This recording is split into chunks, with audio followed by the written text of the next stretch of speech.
జోగేందర్ పేరుతో arrest warrant ని issue చేసినట్లు ఎన్ఫోర్స్మెంట్ డైరెక్టరేట్ అధికారులు కవితకి అరెస్ట్ వారెంట్ ని అరెస్ట్ ఆర్డర్ ని ఇచ్చారు. అరెస్ట్ ఆర్డర్ లో మనం క్లియర్ గా చూడొచ్చు.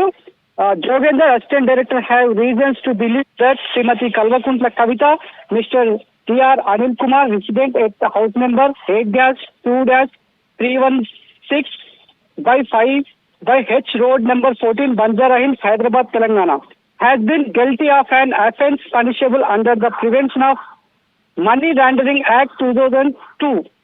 Now therein exercise of the power conferred upon me under subsection 1 of section 19 of the Prevention of Money Laundering Act 2002. Clear mention జరిగింది. అరెస్ట్ చేసినటువంటి టైం కూడా మెన్షన్ చేశారు.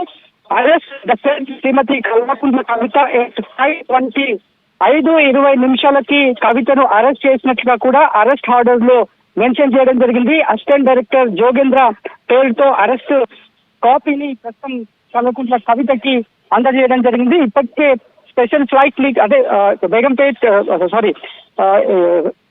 శంషాబాద్ ఎయిర్పోర్ట్ లో ఢిల్లీకి ఫ్లైట్ ఉంది. 8 గంటలకి ఫ్లైట్ ఉంది కాబట్టి ఇప్పటికే టికెట్స్ అన్ని కూడా బుక్ అయినట్లు ఈడీ నుంచి తెలుస్తోంది. అంటే 7 గంటలు లేదంటే 7:30 వరకే స్పెషల్ పర్మిషన్ తో అక్కడికి వెళ్ళనున్నారు. పూర్తి ఏర్పాట్లను కూడా చేయడం జరిగింది.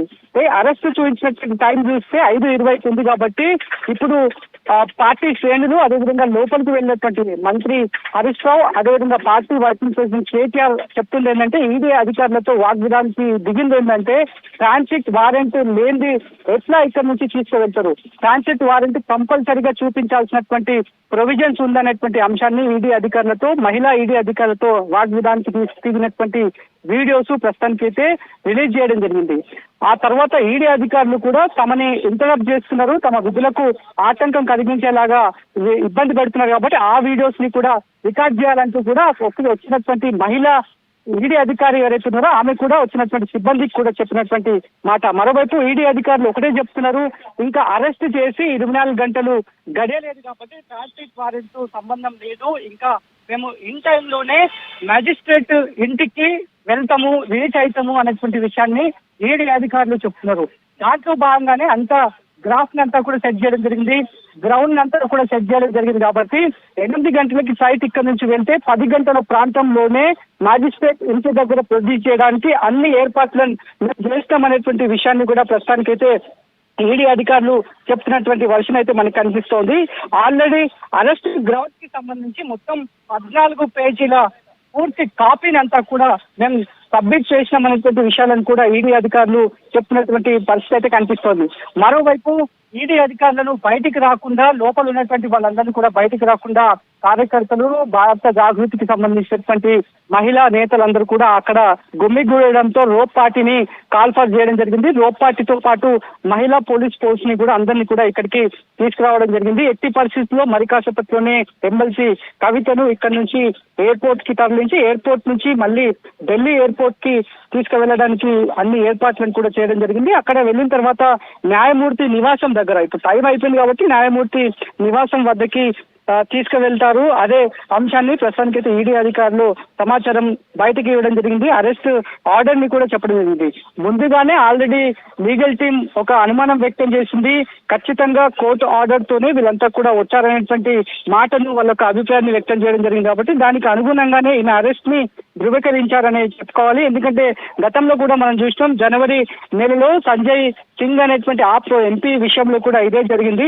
అరెస్ట్ వారెంట్ ని ఇష్యూ చేసిన తర్వాత ఏ గ్రౌండ్స్ కింద అరెస్ట్ చేశామనేటువంటి అంశాన్ని వాళ్ళు క్లియర్ గా చెప్పడం జరిగింది. ఇక ఇందులో అరెస్ట్ వారెంట్ లో ఏ టైంకి అరెస్ట్ చేశామనేటువంటి అంశం పెడుతూనే ఎంటైర్ కేసుకు సంబంధించినటువంటి ఎట్లనైతే పోలీస్ స్టేషన్లలో ఎఫ్ఐఆర్ ఎట్లయితే ఉంటుందో ఎన్ఫోర్స్మెంట్ డైరెక్టరేట్ కి సంబంధించి పిఎంఎల్ఏ యాక్ట్ కింద ఒక ప్రొవిజన్ ఉంటుంది. దాన్నే ECIR/HIU అనేటువంటి ఉంటుంది. ఆ నంబర్ ఒకసారి చూస్తే ECIR 2/14/2022లో సిబిఐ నుంచి ఈడీకి పూర్తి వివరాలు ఎఫ్ఐఆర్ అదంతా కూడా చేరుకుంది. ఆ ఎఫ్ఐఆర్ ని ఆధారంగా ఈ ECIR ని మేము నమోదు చేస్తున్నాం అనేటువంటి విషయాన్ని కూడా ఈడీ అధికారులు అరెస్ట్ వారెంట్ లో క్లియర్ గా మెన్షన్ చేశారు. వాళ్ళ ఆఫీస్ విషయాన్ని కూడా ఆఫీస్ కి సంబంధించినటువంటి డీటెయిల్స్ ని కూడా మెన్షన్ చేయడం జరిగింది. Government of India, directorate of enforcement, headquarters, investigation unit 2, block B,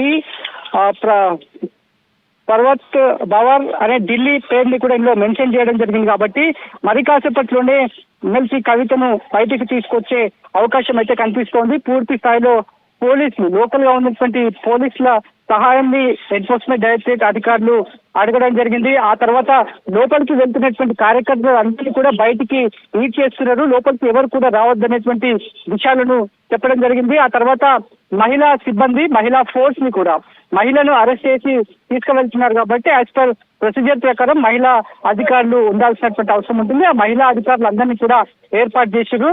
so మరి కాసేపట్లోనే శంషాబాద్ ఎయిర్పోర్ట్ కి మాత్రం కవితను తరలించే ప్రాసెస్ అయితే మనకి ఇక్కడ కనిపిస్తోంది.